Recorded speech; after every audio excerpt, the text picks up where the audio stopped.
Unfortunately, I think there are some people who still believe that. I wish I could say that that is an idea that's completely gone and nobody thinks that way anymore.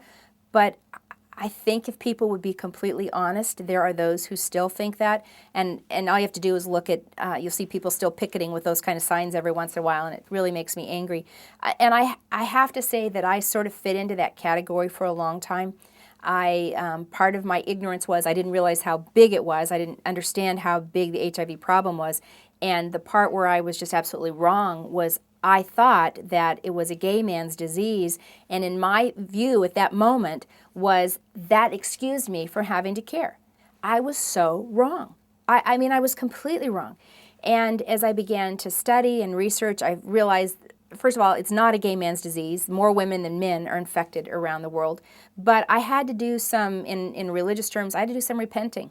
I had to do some apologizing. I had to do some, I cried a lot of bitter tears at my own hard-heartedness, because I don't think that's God's view at all. I don't think that, if you look at the pages of Scripture, Old Testament and New Testament, God is clearly tells His people to care for the sick. Clearly, over and over and over, He tells us to care for the sick.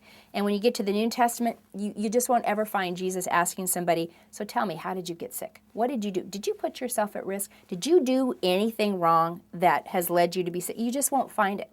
You'll find Jesus always saying, how can I help you? And so for me, the repenting and the changing of my mind and my heart was to say, first of all, to God, I haven't represented you well. I haven't even understood your heart for people who are sick. So I'm sorry for that. And then I usually start most conversations with people in the HIV community, both here and around the world, with an apology. And I just say, I'm really sorry. Please forgive me. I was wrong. I've not been present. I've not encouraged other people to get involved.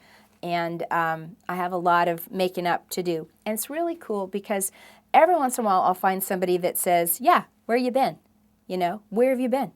But most of the time I am given such a gracious response where people say, that was the past, you're here now. And that humbles me, you know, because justifiably people could really, you know, beat me up verbally and have nothing to do with me. And while there are a few, most of the people are just like, we're just glad you're here.